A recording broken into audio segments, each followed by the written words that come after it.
Dr. Haji Zahasan Muhammad. Assalamualaikum warahmatullahi wabarakatuh. Alhamdulillah wassalatu wassalamu ala Rasulillah. Innal hamdalillah nahmaduhu wa nasta'inuhu wa nastahdihi wa nastaghfiruh wa natubu ilayhi wa natawakkalu alayhi. Wa na'udzu billahi min shururi anfusina wa sayyiati a'malina. May yahdihillahu fala mudilla lahu wa may yudlil fala hadiya lahu. Allahumma salli wa sallim wa barik ala Muhammad wa ala ali Muhammad kama sallaita wa sallamta wa barakta ala Ibrahim wa ala ali Ibrahim fil alamin innaka Hamidum Majid. Amma ba'd. Muslim-muslimat yang dirahmati dan dikasihi sekalian, kita masih lagi bincangkan episod yang menceritakan tentang kesudahan Habib An-Najjar di sisi Allah Subhanahu wa taala.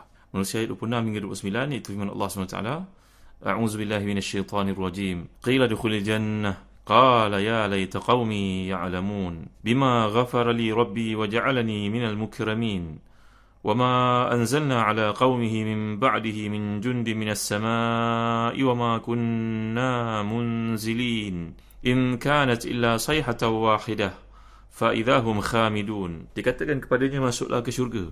Dia berkata, alangkah baiknya sekiranya kaumku mengetahui apa yang menyebabkan Tuhanku memberi ampun kepadaku dan menjadikan aku termasuk orang-orang yang dimuliakan. Dan kami tidak menurunkan kepada kaumnya sesudah dia meninggal itu satu pasukan pun dari langit, dan tidak pula layak kami menurunkannya. Tidak ada siksaan atas mereka melainkan satu teriakan sahaja, maka tiba-tiba mereka semuanya mati.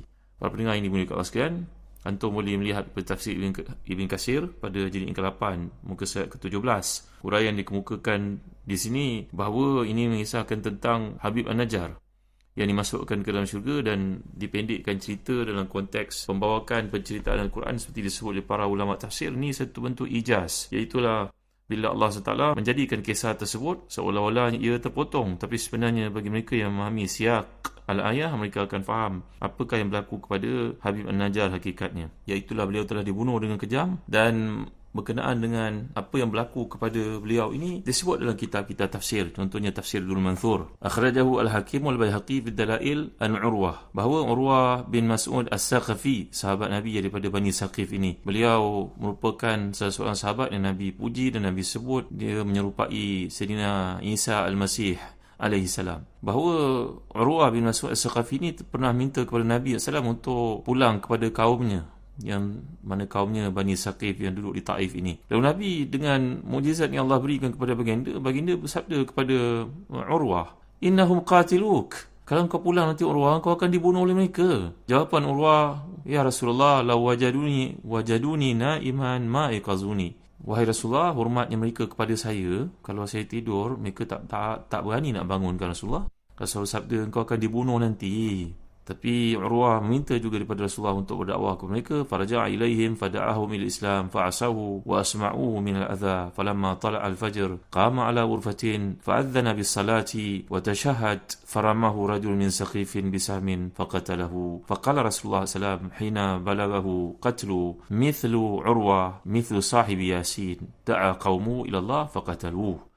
Dalam hadis Al-Hakim dan juga Al-Baihaqi dalam Ibn Nubuwah yang menunjukkan kepada kemukjizatan sabda Nabi ini kebenaran. Bila Nabi menegah Urwah ni pulang kepada kaumnya, nanti dulu tunggu masa yang sesuai. Tapi Urwah ni bertegas mengatakan, Rasulullah, mereka hormat pada saya, Rasulullah, saya seorang kepimpinan. Maka Urwah pun pulang berdakwah kepada kaumnya suku Saqif di Taif itu supaya beriman. Mereka telah pun mengingkari dakwahnya itu dan memperdengarkan kepada Urwah ni kata-kata yang jahat, kata-kata yang menyakitinya. Tiba waktu fajar keesokan harinya, maka Urwah pun beranikan diri mengumandangkan azan untuk mengatakan, tuan-tuan, di Taif ini ada patung-patung berhala, Lata dan juga Uzza. Maka beliau pun mengucap syahadah asyhadu la ilaha illallah asyhadu anna Muhammadar Rasulullah. Maka seorang daripada Bani Saqif itu telah memanahnya, kena panah itu tepat padanya, dan matilah beliau. Bila sampai berita itu kepada Rasulullah SAW, maka Rasulullah telah bersabda, beginilah apa yang dilakukan oleh mereka kepada Habib An-Najjar, kepada sahib Yasin, orang yang kita baca kisahnya dalam Yasin. Sahib Yasin maknanya insan yang disebut oleh Allah dalam surah Yasin tentangnya. Nabi tidak menamakannya sebagai Habib An-Najjar itu. Dia menyeru kaumnya kepada Islam, maka kaumnya telah membunuhnya. Begitulah yang dilakukan oleh kaum Saqif kepada Urwah bin Mas'ud As-Saqafi, sahabat yang mulia ini. Dalam satu riwayat pula daripada Abad bin Humaid bin Tabarani daripada Ibn Abbas bahawa Nabi SAW telah pun, bila Nabi mengutuskan Urwah bin Mas'ud kepada kaumnya di Taif ini, Nabi memberitahu kepadanya bahawa mereka akan membunuhmu wahai Urwah, dan itulah yang berlaku. Lalu Nabi telah pun membuat persamaan, menyamakan 3 orang di kalangan umat baginda sallallahu alaihi wasallam dengan tiga makhluk Allah yang lain. Apa kita nak sebut, tiga hamba Allah yang lain. Nabi SAW telah menyamakan 3 orang utusan baginda ini dengan 3 orang makhluk Allah yang lain, 3 orang manusia yang lain, 3 orang hamba Allah yang lain.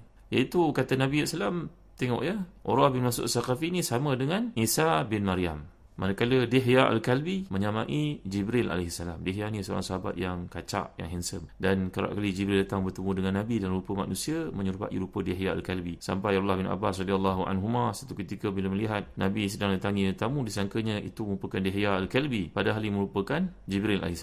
Begitu juga Nabi telah pun membuat persamaan Abdul Uzza, seorang yang pernah hidup pada zaman Nabi itu, menyerupai Dajjal. Begitu juga Ibnu Sayyad. Jadi tuan-tuan dimuliakan sekalian, dalam konteks ini apa yang disebut oleh para ulama tafsir berkaitan dengan kegigihan Habib An-Najjar dalam dakwah yang dijalankannya itu dengan sifat rujuliyah yang telah kita bincangkan, maka Allah SWT telah memuliakannya. Seperti dalam ayat ini menunjukkan bahawa beliau telah pun mati syahid, dan orang yang mati syahid itu mendapat kedudukan yang tinggi di sisi Allah SWT. Dapat kita lihat dalam banyak firman-Nya, wala tahsabanna alladhina qutilu fi sabilillahi amwata bal ahya'un 'inda rabbihim yurzaqun. Dalam surah Ali Imran ayat 169, jangan kamu menyangkakan mereka yang mati syahid di jalan Allah itu mati seperti mana yang kamu sangkakan. Sebenarnya mereka itu hidup di sisi Allah dan dikurniakan rezeki di sisinya.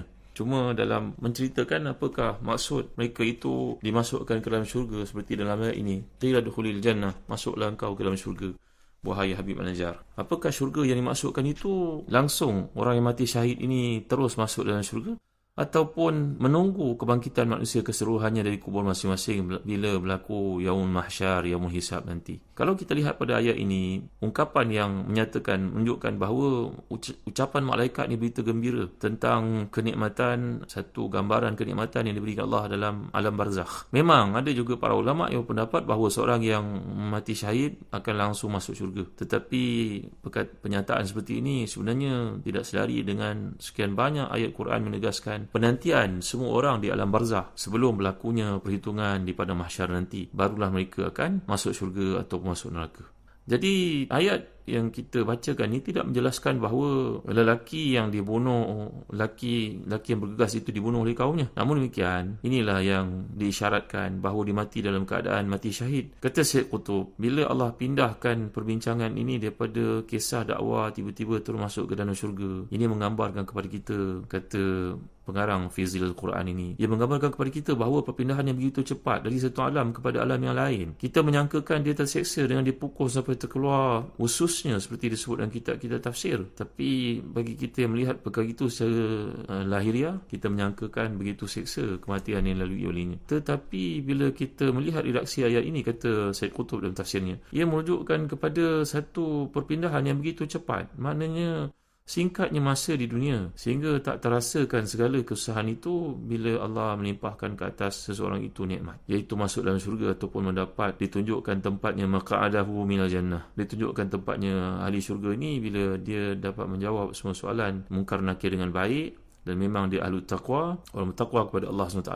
maka dikatakan kepada kuburnya, menjauhlah engkau, meluaslah engkau sejauh mata memandang, dan jadilah terang seperti terangnya cahaya matahari di siang hari. Inilah kehidupan seorang beriman yang berpindah daripada kesempitan, keresahan, penganiayaan manusia, ancaman, tekanan, kemiskinan, kesusahan, kepada kelapangan, ketenangan, kesejahteraan, kenikmatan syurgawi. Ini yang disebut oleh Syekh Qutub tentang pendeknya waktu, selang waktu yang menggambarkan azab yang ditimpakan kepadanya, seksa yang dikenakan terhadapnya, kepada masuk dia ke dalam syurga. Jadi si syahid itu mendapat kedudukan yang mulia di sisi Allah. Inilah yang dapat kita perhatikan seperti contoh dalam ayat surah Ali Imran yang telah saya bacakan tadi, wala tahsabanna alladhina qutilu fi sabilillahi amwata bal ahya'un 'inda rabbihim yurzaqun. Jangan sekali-kali kamu menyangkakan orang yang terbunuh di jalan Allah itu mati seperti mana orang lain mati, tetapi mereka itu hidup. Sebenarnya mereka hidup, bahkan mereka hidup di sisi Allah SWT, dikurniakan rezeki. Jadi si mukmin mendapat daripada Allah SWT anugerah-anugerah tersebut, tamakninahnya,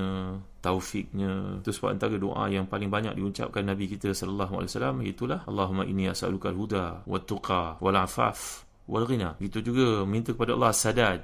Sadad ni maknanya sentiasa mendapat taufik untuk melakukan perintah Allah, mematuhi segala-galanya yang ditetapkan oleh Allah Subhanahu Wa Taala. Jadi di dunia ini, kata Dr. Ratin Abulisi, di dunia hidup semua manusia, yang baik, yang buruk, yang beriman, yang kafir. Bahkan kita pun heran bila ada manusia di kalangan orang beriman yang tidak suka pada perkataan kafir, padahal ia digunakan oleh Allah Subhanahu Wa Taala. Sebenarnya ini satu uslub dakwah yang penting. Bila Allah menyebut perkataan seperti ini, yang zahirnya nampak macam pada setengah orang, tak boleh sebut kafir, kena sebut orang tak beriman.